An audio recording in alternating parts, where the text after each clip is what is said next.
similar to Khabib. His movement is really strange. The timing of it is really strange to get his cadence. I wanted to open up more and throw more volume, but when he would commit to the pocket, he would exit weird. His dips with his head, I heard my corner telling me throw the knee the whole time, but I just felt like I might get taken down off of it. And his movement is just it's kind of awkward. It's a weird timing, so I couldn't get good combinations going. But everything else was what I expected. You alluded in the cage that something happened in the fight. You kind of stopped yourself short. Is there anything more you want to share as far as that? Did something happen when? When you were talking to Rogan, you kind of alluded to something maybe happened in the fight, but then you stopped yourself from sharing too much. Is there anything more you can share now? I might have messed my ACL up against the fence in the third or fourth round. Before I hit him with the switch, I don't remember what round that was. My knee bone and my shin bone, I felt slide, and then it started burning. I was telling Mike that through the fence. He thought I was complaining about something else. But I'll get that checked out. It didn't bother me getting off the stool and stuff. It hurt. Yeah, and I believe going into the fifth round, 2 judges had it 2-2 and one had it 39-37. Were you aware that it was that kind of close going into the fifth? No, I thought I was down. I thought I needed to finish. But I knew it could be close. The judge has been in the locker room hearing some of the scorecards. Were pretty crazy tonight. But I thought I might be down just from his riding time. He landed a couple good shots. I landed some good shots. I knew I was bleeding really bad. I'm not sure if a punch shattered my nose or if it was a headbutt, because we did collide heads in the middle of the octagon. It flashed me, so I didn't feel where the pain was. I didn't know if it was my forehead or what hit, but that could have, my nose was shattered for sure. And I've had a couple nose surgeries already, and I have some cadaver bone and stuff in there, so I just hope I don't have to go through that process again, man. But I feel like the bone is back where it should be. Yeah, and of course you were asked about the future in the cage and everything. You've had a little bit of time now to let things settle. Any different thoughts or anything you want to elaborate more on as far as the future? I just gotta see. I was fighting to be the world champion. Like what else am I fighting for? Just to fight for the thrill?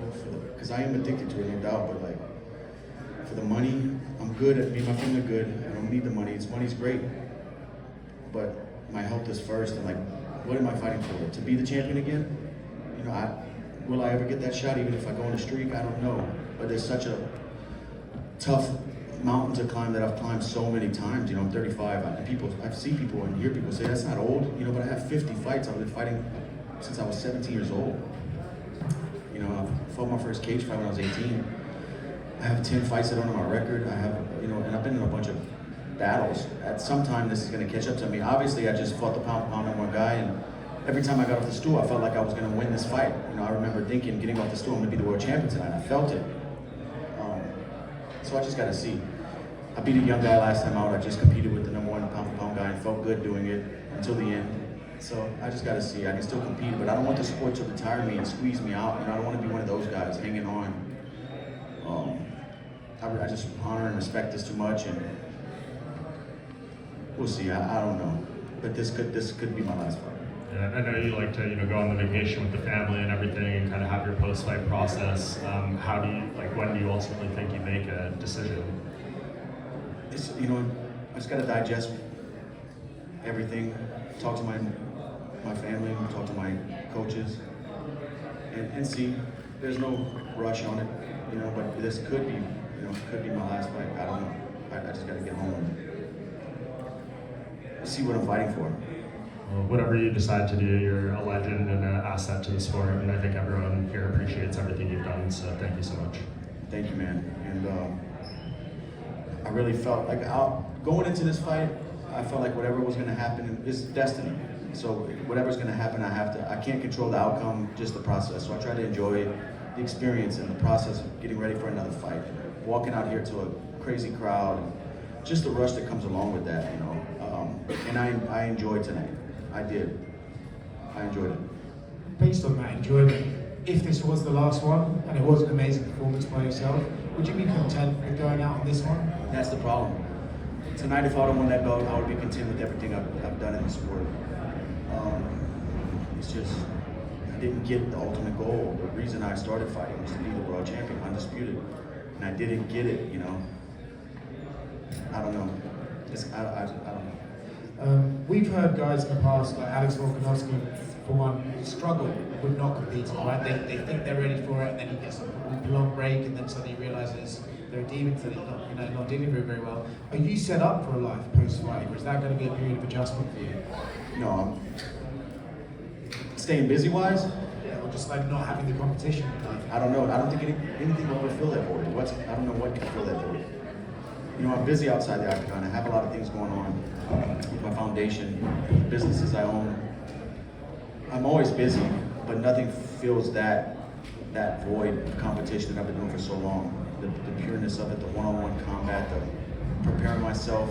But fighting is such a selfish sport, man, and I've taken away from the people I love by focusing so much on myself and trying to master this craft.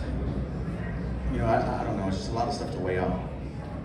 Do you think? I mean, how much of an input will you want from your family? Like, if they say that, I mean, rather you quit, will you listen to them and just go with what they want, or do you think I've still got life and that purpose? I want to serve as well. Like, how does that conversation go? I know the answer to. They want me to stop, but I know I can still compete with these guys. Just got to figure out what I'm fighting for. I mean, the last one for me, you know, sometimes we see guys change weight class, or they'll wait for the UFC to offer them a big money fight or against a legend of the sport, something like that. If there was anything that you think, like, okay, like, I'll do these one-off special fights, or do you need a purpose of, like, no, if I'm going to keep doing this, then I'm setting a goal and I'm going for that? Yeah, it would have to be a goal, something that's hard to get. Not like a big money fight and stuff like that. I want one. It has to be a goal. And switching weight, like, dude, I make 155 no problem. This is the last one. I just want to say thank you for a great career. It's been brought up that you tend to learn from your losses. You take away something from it. Not this one, but from, like, it seems obviously you did a hell of a lot better against Islam than you did against Khabib. What did you learn from the Khabib fight that you think you were able to do excellent well, you know, in the takedown defense and wrestling? Honestly, Islam, the things I learned against Khabib that I've never felt before, Islam did a lot of that and got me down with the foot sweeps, with the balance, him switching where I needed to post to stay up. Those guys are good, man. They're good, and they have an understanding of weight distribution and where you need to be. You know, he swept my foot a few times. And I brought that into this fight, and I still got taken down with that stuff. On a perhaps maybe not quite so bitter note, because it's not this, but this is an older fight. Did you perhaps learn something from, say, another loss, maybe like the Chan Sung-jung fight? Many years ago, it was a close fight. He ended up winning with the Dars. That was years ago in the WEC. But did you ever learn anything from that? That was 12 years ago. Yeah, I learned that I can climb back. You know, I learned that I can count on myself to rise up again and put together a win streak. And I know that about myself. I can do it again. You know, but do I want to go down that road? Because it's a tough road, man. And last question for me, you had a lot of success, it seemed, with body shots.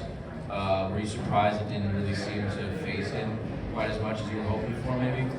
Only good body shot I landed in the open was a right hook to the body. Against the fence, I was ripping his body, but they weren't thudding like they needed to really hit those organs. They might have sounded good, but they weren't thudding. The one in the open was a good shot. But also, I'm throwing right hands to his left side. I need to be touching the liver, you know? Just in front, right here.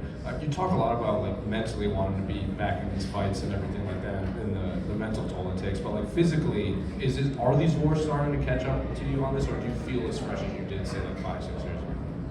I think age. I mean, like in training camp wise, I still feel the same I felt when I'm healthy and fighting out here, you know, because my body's healed up. But training camps definitely, you know, I can't do 2-3 a days hard. I have to do one live day, one technique day. You know, one day just focus on techniques. One day I can go live. Like, I can't do live days where I'm doing 2 a days like I used to. I used to be able to do that no problem. Now I carry like the bumps and bruises from training camp a lot longer. And they showed you talking to him in there, and at one point you guys went forehead to forehead at the end of one of the rounds. What were you saying to each other between rounds? I don't remember. I was just telling him he's the champ. You know, congrats, you earned this. You're the best in the world. It also showed you talking. It looked like you were talking to DC and Rogan at one point when you were against the fence. You remember what you were saying to them? Yeah, I was telling him, man, this guy wants to grab. We don't want to fight. You don't want to fight. That's what I was telling him. I was trying to elbow him. He didn't want to But he wanted to fight, but he was just trying to slow it down too much. I wanted to brawl with him. That's one for me on that. We saw you and Habib kind of hug it out too, both the octagon and back here. What words did he have to say for you? I think he said I'm a legend, I'm a great fighter, they have a lot of respect for me. And I have a lot of respect for those guys too. You know, Habib helped me out with my foundation. We had a big goal, our first huge goal, and we swapped shirts, and we ended up raising a lot of money to buy land and build water wells for the Pygmy people in Uganda. So that was like the first huge goal we ever accomplished, and without Habib and Dana White matching what Habib donated, that would have never happened. Dustin, what flavors we got on the table with the hot sauce? We got the Creole Maple, the KO, and the original, the OG. I got a box for you if you want to test them out. Maybe. I appreciate it. Dana White was in here talking about that they have a BMF in the works. You fought the winner twice, 2-0 on him. Is that something that spices your life up? I don't know. We got to see. Max is a tough dude, man. I'm a big fan. Got a lot of respect for him as well. He's a good dude. And finally, sorry, Mo. What are your thoughts later this month, McGregor champion? If Conor comes back anywhere similar to what he was before the injury, I'm talking timing-wise, his rhythm, I think he knocks Chandler out. Obviously, I fought them both. I fought Conor 3 times. The way Chandler covers distance with big movements against a sniper like Conor, you're gonna run into something big, and you can't take those shots. You know, Chandler's had a long career, been hurt a lot. I'm not saying he's chinny, but I'm saying you can't cover distance with a sniper like Conor. If he's like he was, he's gonna knock Chandler out. Dustin, right here. At the press conference today, the face-off, there was a bit of an exchange with you and Islam, and I know you apologized to him the next day. I guess what, in a sport where getting inside your opponent's head at all costs is kind of part of the game, why did you feel the need to break that and make sure you guys were cool going into that fight? No, we didn't have to be cool. I just wanted him to know man to man I would never speak about his family. I called him a motherfucker at the press conference. Like, I didn't plan to call him that. It was just he was in my face saying he was gonna do what he did. and I just said it. And apparently in Dagestan, they take the literal meaning of motherfucker. And I would never, that's not in my heart to speak about somebody's family. I don't know this guy's family. I wish him and his family the best. You know, I just wanted to tell him that, like, hey, it just got lost in translation. I would never speak about your family. But Dustin, sir, over here. You spent in the first 3 rounds around 6 minutes with Islam in your back, and you got up and the crowd loved it. And by round 4, some people even saw that you were kind of getting in the groove, maybe even breaking him, blocking all of his take shots. By the end of round 4 in your corner, did you guys feel that the game plan was working? yeah, but they wanted me to be busier. They wanted me to be busier, and then by the time the later rounds came, we thought we might be down, we needed to finish. And I didn't open up. I should have opened up. You know, looking back, it's always easy to say what you should have, could have done, but in the heat of the moment, his timing was weird. I was trying to take chances.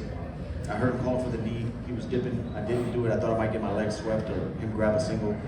There's a bunch of things you can break down and wish you would have done different. But every time I got off the stool after each round ended, I felt like I was, okay, I'm getting my momentum, I'm getting my groove, I'm feeling good. But that's fighting. Thank you, sir. It was a legendary fight. Thank you, sir. Islam, what do you think about Islam trying to train with Charles, the wrestler? It would be great for Charles to get out there and feel those guys' pressure, wrist control, their hips were very strong. Yeah, I think it would help him with his wrestling, no doubt about it. Justin, I just wanted to have one more for you. You know, you said about Khabib calling you a legend, Joe Rogan's calling you a legend, everyone's calling you a legend. For you personally, do you feel like a legend? Do you believe it when people talk to you? How do you feel now? You know, because Ken Shaw will be winning the title, but you've been around forever, you've had these achievements. How do you feel about yourself? I still feel like I want to be the world champion, you know? Like, that stuff's all cool. And I hope people do look at me like that. I've done a lot in the sport. I've had some crazy fights that I'm proud of, you know, but I really want to be the world champion. That's what hurts. But I'm proud of everything I've done in the sport. I'm proud of the comebacks I've made, the improvements I've made. my discipline to the craft. You know, this stuff isn't easy. This stuff isn't easy. Dustin back here. With that being said, and you acknowledging that this could be it, I know this is what you do, but if you elected to get back into the octagon, just how tough would that be to mentally lock back in when you start to think, okay, this could be the end of the road? I mean, I just did it preparing for this fight. When this fight came around, I was like, okay, because when I fought in Miami at 299, I kind of thought like, you know, this could be the end. This could be the end. But I still feel good in there. That's the problem. Preparing, like if I decide to fight, preparing is that's when I feel normal. That's when everything in my life feels normal because I've been doing it so long. It's the opposite side of that. Not preparing is what scares me.